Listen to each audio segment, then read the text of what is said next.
Why did I do this to myself? It's the same developer, same kind of struggle. I hate RNG. I hate games that tie success to pure RNG. I hated doing the same thing over and over again, expecting different results because of those damn dices. This is the same reason I hate D&D's gameplay with a passion. I guess what I'm trying to say is, felicitations aficionados. I'll have you know, against projects that include moons, I developed a love and hate relationship. Project Moon, more like Project CBT. Whoever played their games already know what I mean. Fucking day 49. Anyway, let me ask, do you like libraries? Do you like arranging books? Do you like unfun gacha mechanics that force you to play the same fight over and over again until you get lucky? Do you like blood sports? Then I present to you Library of Ruina. Library of Ruina is a deck building game where you build decks for your librarians to fight against their guests. If you watched my Loop Hero video, you know how I feel about deck builders. Nevertheless, I powered through this one, only for you. What's the premise? You build a deck, invite your guests while stating they may die, which makes it fair, and then receive them. Only to be disappointed to see that this game loves dices. Waking up, dices. Fighting, dices. Graduating, dices. At least, there is no role-playing to go along with it. How does fighting work exactly though? You roll a speed dice, which decides the order of the cards.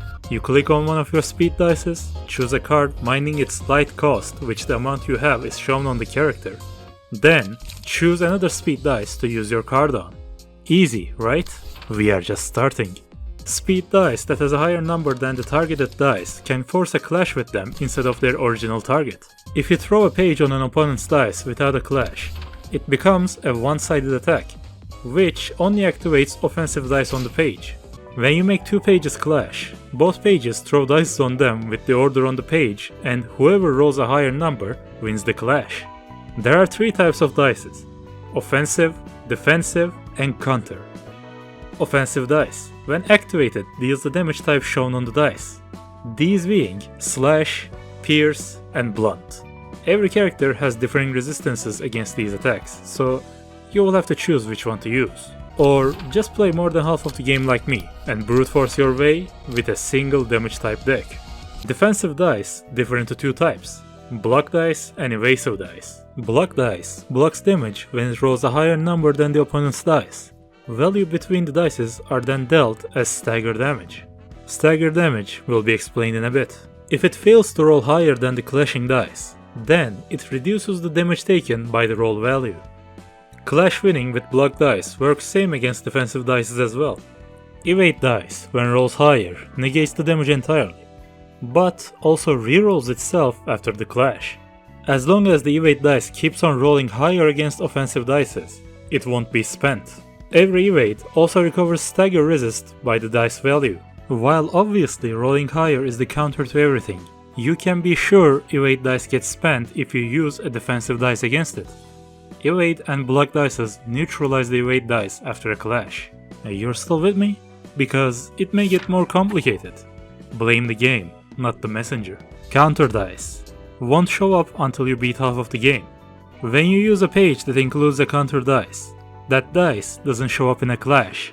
Instead, if you are getting targeted by a one-sided attack, it clashes against the page of the attacker.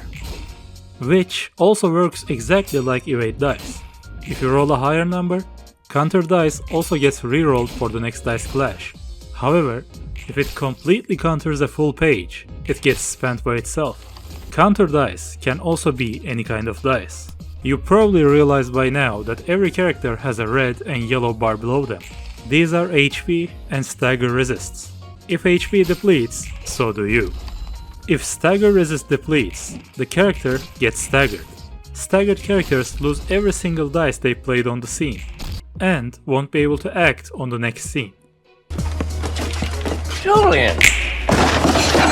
Also, all of their resists change to fatal, which means every single attack they suffer deals double damage. You still good? Okay then, time for more pages. As you progress more through the game, you will encounter ranged and mass attack pages. Ranged and mass attack pages always go first in a scene. while mass attack pages have priority in this. Offensive dice on a ranged page are spent before your opponent can get close to you. This also lets you manipulate clashes and dices without caring about speed. However, when an offensive dice clashes against a ranged offensive dice, if it rolls higher, negates the attack and saves the dice until ranged attack dices are spent. This happens one by one on the dices of the page. If there's only one dice, it gets rerolled until the ranged page is spent. In a rare situation of rolling more than the ranged dice and rolling maximum amount as the melee page user, you deflect the ranged attack back to the attacker, which is basically resulting in an extra attack and whitening of your pants. Now, mass attack pages again starts coming around in the later stages of the game. When a mass attack page is used, it targets a dice of your choice and a random dice of the remaining opponents. Mass attack pages also differ in two types: individual and summation. Individual means the clashing page has to roll higher or same value of the dice on the mass attack page per dice to negate the attacks. For example, if the individual mass attack page has 2 dices, defending character has to use a page on the speed slot that has at least 2 dices that can clash against the mass attack. If a character fails to roll higher with the dices they have, they lose those dice and take damage. If they play the page with more dice than the mass attack page, dices which didn't clash or won against the dice still get played after the mass attack ends. Now for the other type, summation. This mass attack page is basically as it suggests, takes the summation of the dices on the targeted pages into account. If a summation page attacks with a 30 roll, defending characters need to use a page and roll all dices on it to get their summation to 30 or more to negate the attack. If they fail, they take damage, and their clashed page is completely gone. Phew! Now that was a totally not complicated and straightforward explanation. I will have you know, I managed to finish this game without checking any guides, until the last battle, on my second playthrough. Okay, look, around the time I finished my Lobotomy Corporation video, I plan to review this game the next. And when I got to the Queen of Hatred, then trying countless times and checking guides later, I quit the game after seeing fights that followed after that magical bitch. But consecutively playing Lobotomy Corporation and this game might have triggered something in my brain to make me desensitized to RNG failures. Which, after starting to play Ruina recently, I realized instead of raging, I can decide to use my brain this time. And it was beautiful. Proper deck building only gave more results. I even succeeded to beat Queen Bitch without a guide this time. This game has been made to be believed it has a vertical difficulty curve. That is not true. This misunderstood game only has a very steep luck requirement curve. I hate it. I will give you my take on decks, but not right now, because I simply forgot to mention more stuff regarding fights. You see, when you advance through the story, you get exclamation marks near your floors. These give you a chance to clear a fight to expand your team and get abnormality pages. That's right, as it was visible from Queen of Twitter, abnormalities are back. But don't worry, instead of taking care of them in real time, your struggle will be turn-based instead. You go in, you get cancer, and then get out. Try again, win, and see abnormality pages you acquired. These pages are mostly passive effects that you can activate mid-fights. But to activate them, you need to feel. What do I mean by this? You see, every character has a bar under their health which can be filled with emotion coins. They differ as positive and negative. When your team's overall emotion level rises, you get to choose an abnormality page. These pages, being positive or negative, is influenced by the emotion coins you use to level up. If you use negative coins more, red pages appear more, and vice versa. Emotion coins can be collected through several ways, mostly through clashing. If your character wins or loses clashes, they gain 1 to 2 emotion coins. Another way is to roll a dice to its max value. And for some reason, when they get hit or attack without clashing, sometimes they randomly get coins as well. When a character levels up, they gain 1 more light capacity and they refill their light to full. This sometimes makes late leveling a tactical choice, as in not clashing.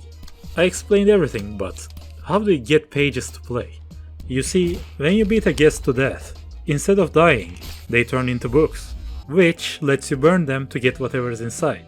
From the books of the guests, you can get two things: key pages and combat pages. You can think key pages as skin suits. After carving them out and wearing them, you become the said person, with their passives and their resistances. Combat pages are the ones you use during the reception. This means you can mix up moves you get from your guests to create the ultimate librarian. Remember when I asked if you liked arranging books? You can kinda call this game Librarian Simulator 2021. Because while you may think most of your time playing this game will be looking like this, it will actually look like this.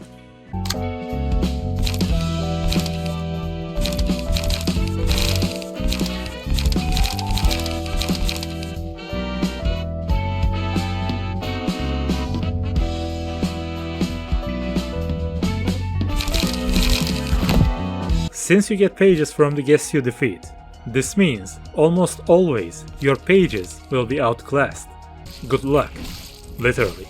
If you already watched my Lobotomy Corporation video, then you already know this is the continuation of that game. You help Angela to create the one book that will be the answer to everything she wanted, as Roland. You may also call him by his nickname, Based, a true follower of the phrase, this is this, that's that. Which, when translated for you internet people, it becomes it is what it is. But if I had to give a title regarding to their situations, for Angela, it would be Angela's Tantrum. And for Roland, it will wait until storytime. Why Tantrum though? Because after you clear Abnormality fights on the floors, you unlock your chance to start a floor realization. What is a floor realization? If you remember Lobotomy Corporation's core suppressions, you can think of these as the same. But instead of suppressing the core of a manager, you try to put an end to a baby's tantrum. Since she only just started to have real emotions, her mind age is that of an infant. How does these realizations work? You simply clear every single abnormality you fought before one more time, but this time in one go. However, you also fight one more abnormality you didn't see before, so keep those decks up to date. Order of the abnormalities you fight also changes depending from floor to floor. But what does this give you? What's the purpose? Firstly, you get to tell shut the fuck up to Angela. Secondly, you get one more set of abnormality pages. Thirdly, realized floor get the state rights to be able to use ego pages. Do you remember ego? Extermination of geometrical organ? Here, you get to use them as well. But this time, they usually are overpowered pages that seal the deal or turn the tides of battle. When your team emotion level hits 3 after unlocking ego, you get to choose a page out of 5 and do this again when you level up to 4 and 5. They are quite incredible. Before we end the gameplay related things, there is one more thing. Remember how I said you can wear other characters as skin suits? You also unlock the option to add key pages into each other, which lets you transfer their passives. This is the reason to why floor of technological sciences is the locker room. Alright, just like in Lobotomy Corporation, you get to customize your librarians. For the patron librarians, you can only give them the body modifications. But for other librarians, many facial features are available, including the ones you easily mod in. Say hi to the team. The locker room. Hey guys, it's me, Goku. My life. Children's card games. Giga chats. My mains.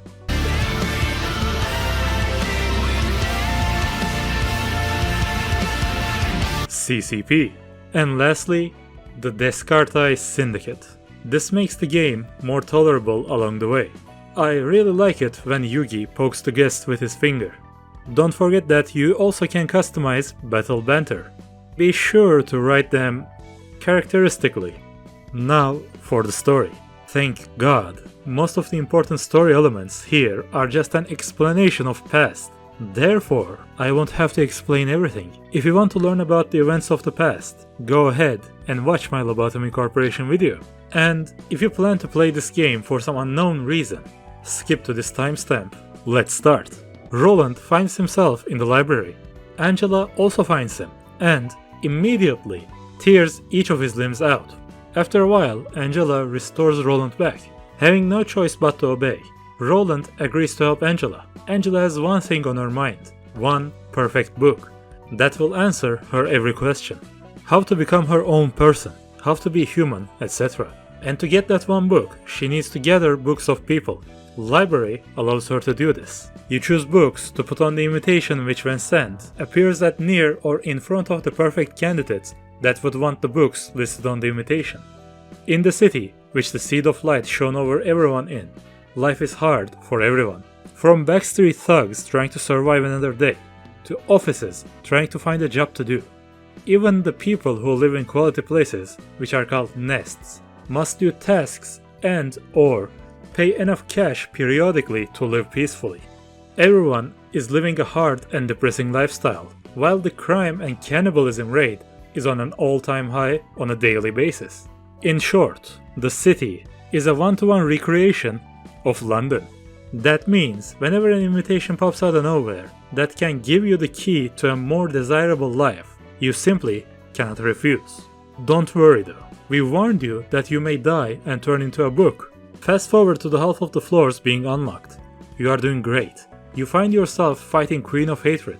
After countless tries, you quit and uninstall the game at the 40-hour mark. Almost a year later, you come back to the game and decide to use your brain and realize that the next half of the floor realizations are actually Tantrums of Roland.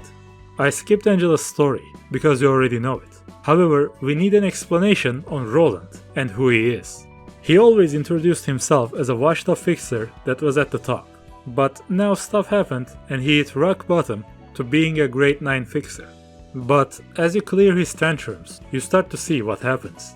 You see, when Seed of Light's Shining was cut out by Angela and gave unpredictable powers to the city folk, it created the threat called the Pianist. Threats of the city are also ranked just as how you ranked abnormalities in Lobotomy Corporation. But here they go as Canard, Urban Myth, Urban Legend, Urban Plague, Urban Nightmare, Star of the City, Impuritas Civitatis. Just like how it was in the previous game, if you encounter a Canard, it can be an easy sweep, while the Impuritas Civitatis would be the reason of an Exterminatus call in Warhammer. According to the devs, Pianist's threat level would be between WA and Aleph, so go figure. As I was saying, Roland suffers from a trauma from the Pianist, because Pianist's performance actually killed his wife, Angelica. Angelica and Roland was fixers that were working together, and with time, they fell in love and got married. After Pianist's performance, Roland was traumatized and mad. This made him go into a rampage which made him beat up and kill anyone that may know something of the Pianist. Know that I'm explaining these because it's basically the main story of this game. In every single story progression related to reception, there are cutscenes which can be called a whole ass story by themselves. Also, every single scene in this game is voice acted, which is a huge upgrade compared to the last game. 모든 거네. 난 여기에 갇혀서 무언가를 착취당해야 하는 거지? 그래. 너를 살려두는 이유는 두 가지야. In these scenes, you see people that will answer to your invitation. You can see visions of it, because library. And in every single one of these scenes, you see people trying to live their lives, accomplish their dreams, or even just trying to survive. If I learned one thing from this game, it is that if you have aspirations, goals, dreams, or anything like that, just give up. It's impossible to achieve your dreams. Literally, words I live by. Anyway, as you continue receiving guests, you come up against the main bad guy of the game. Well, second main bad guy. First one is technically you. Blue Reverberation, a color fixer, just like Red Mist. Do you remember Red Mist? It's okay, you will have 3 floors worth of time to remember her. You see, Blue Reverberation, which will be called Argalia, is actually the brother of Angelica. After losing his sister, he snapped and pretty much became a psychopath. Now, he has one and only one aim, to recreate the performance the Pianist performed. To do this, he starts gathering very strong people around the city to create the ensemble. While going through the receptions, you realize Angela is slowly becoming human. She gets attacked by some guests while greeting them, and bleeds. Even starts to lose some memories. which her machine mind wouldn't be able to. When it comes around the endgame, you learn that what we are collecting as books are actually the light that has shone over the city. It's the light's power that will help Angela realize her dream. Fast forward to the endgame, right before the ensemble. Roland's old friend Olivier enters the library, and after Roland kills his black friend, he becomes the Black Silence. Moving on, as you become an Imperitas Civitatis, barrier around the library weakens. So far, every invitation would teleport your guests in, but now, the library started to become visible and physical. This lets the ensemble to break through the front door. During the taunts of the Blue Reverberation, you learn that Roland actually infiltrated the library to kill Angela, since every arrow pointed against Angela as the reason of a pianist's appearance. However, Blue Reverberation's ensemble is the biggest problem right now, so you get to work, clearing them out one by one, floor by floor. You show the ensemble that they are nothing else but just trash musicians. Battle ends, but this time, Roland has a job to finish. As the final battle, now you need to beat the Black Silence. You simply beat him and his 4 phases to death, after which you are given a choice. You can forgive Roland or kill him. If you kill him, you trigger Angela's bad ending. All librarians die and Angela becomes the Pale Librarian of Death. 13 years later, after countless people dying trying to neutralize the library, one finally succeeds and Angela lets the said person to take her life. If you choose to forgive Roland, then Angela starts going into the light, to use it for reverting everything and bringing everyone who has turned into books back, while sacrificing yourself. Before that happens, you also get another choice. This time from Roland's perspective. Will you forgive Angela or not? If you choose not to forgive, Roland lunges towards her and kills Angela, which makes the library crumble. After that, Roland continues being a fixer, but his killing doesn't stop and he becomes addicted to drugs. Eventually, he dies and is shown bleeding and drifting down a gutter. If Roland also forgives Angela, he lets her go through the light, inside which she sees a familiar person. It turns out that it's Carmen, inside Angela's mind, and she doesn't want to see Angela throw herself and the things she worked for away, while still trying to see everyone in the city wake up to their distortion, thinking this would give everyone a chance at life. Oh yeah, there are some characters who manifest ego during your receptions. Apparently, very strong emotions can cause you to manifest one with the help of the hell-fast light you got from the White Nights and Dark Days. Anyway, Carmen tries to stop Angela from succeeding, which starts the realization for the floor of General Works, the final battle, which wasn't available up until this point. You slap Carmen away several times through the abnormality fights of the main floor. You refuse to die with the power of friendship, and continue what you were about to do with the light. During this event, Reverberation Ensemble revives from the light, even stronger than before and infused with light. But they are nothing against the power of friendship. It is now happening, the final battle. This was the only fight that I checked the guide about, but I didn't check and replicate it truly. Every single one of the guides said one thing: kill Philip first. Spend an entire floor killing him if you must, and the rest of the battles were completely on me, except the Mia's prowess on Gebra. I had to check that as well. You spank the ensemble's asses again to show them who's the boss. After you deplete Argalia's HP until it is left with 1 point, he prepares a final attack. But before he can use it, Roland comes out of nowhere interrupting him, which starts a fierce 1v1 between them.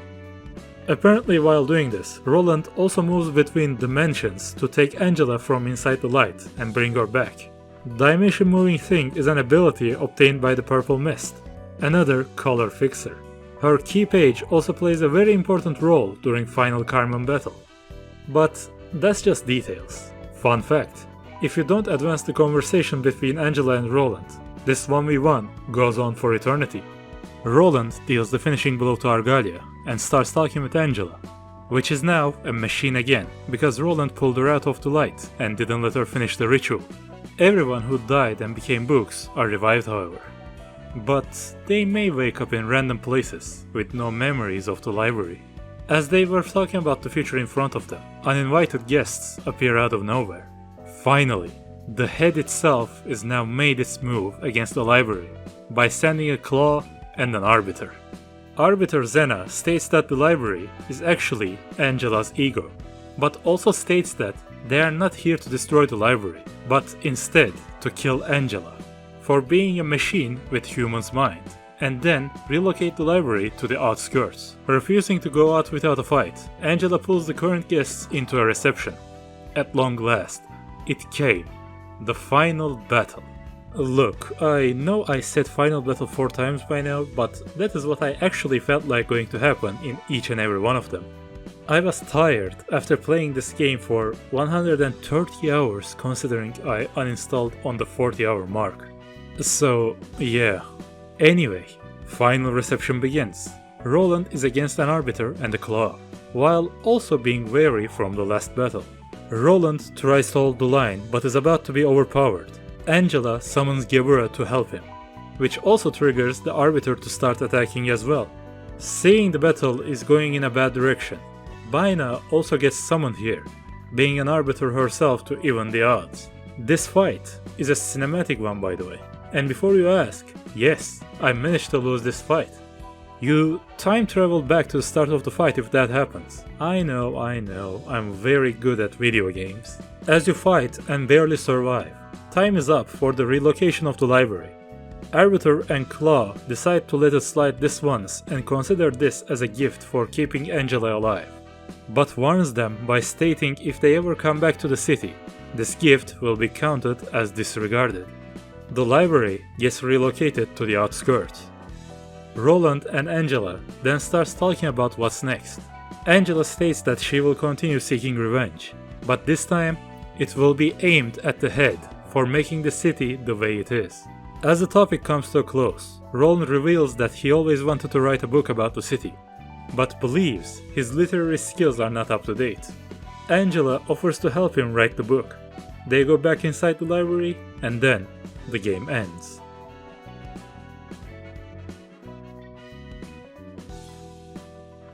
Also, the title I would give to Roland's situation would be "Aha, Angela, you killed my wife." Ooh hui, this was long and uneventful, script writing wise. But hey, I am a man of commitment. Scripts I will write will be dull and contain very limited jokes. Now, let us prank some of the viewers, shall we? This definitely lost me some watch time. Let's go through some main receptions while nicknaming them. Don't worry, mentions will be so quick that you won't be able to count them as spoilers.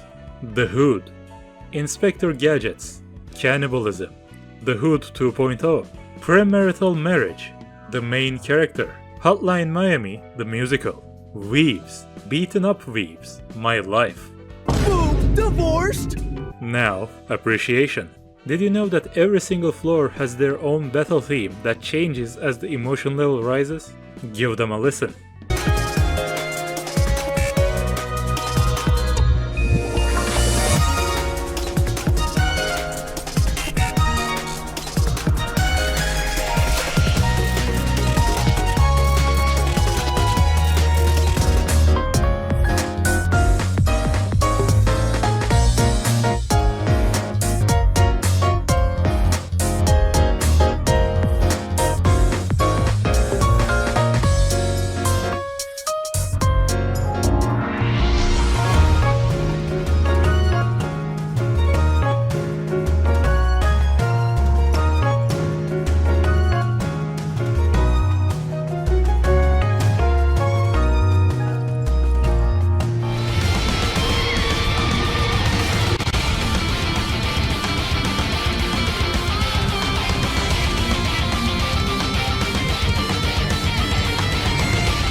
They didn't hold off while creating the boss music either.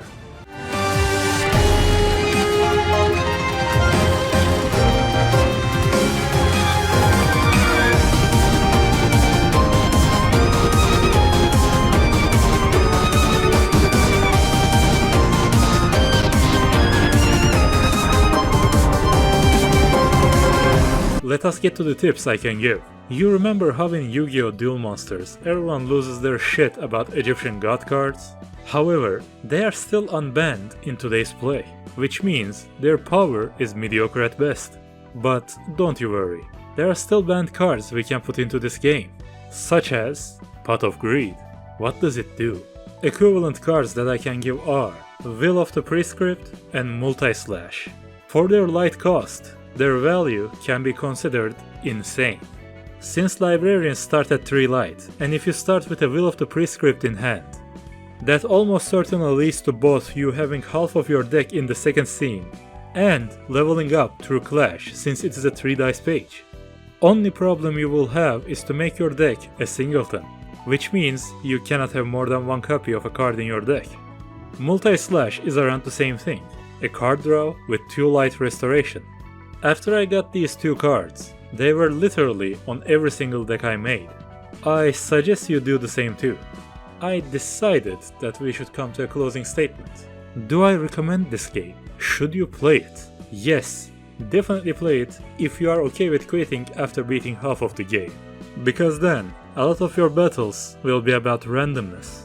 So, if I had to comment on the game, while talking about art, music, voice acting, presentation, story, I would say I love you 100%, 1000%. when I would be talking about book burning, intended unfairness, pure RNG success related progression, I would probably comment, You serve zero purpose. You should Kill yourself! oh boy, what a beautiful game, am I right? I hope the developers won't go with the gacha game route and end up in a controversy in some kind. Oh, so yeah, 10 out of 10, don't play it. I thank all of my patrons once again for giving their hard-earned cash to a random person on the internet, willing from their heart. I also thank all of you for watching this video. Have a nice Chad Color Fixer day.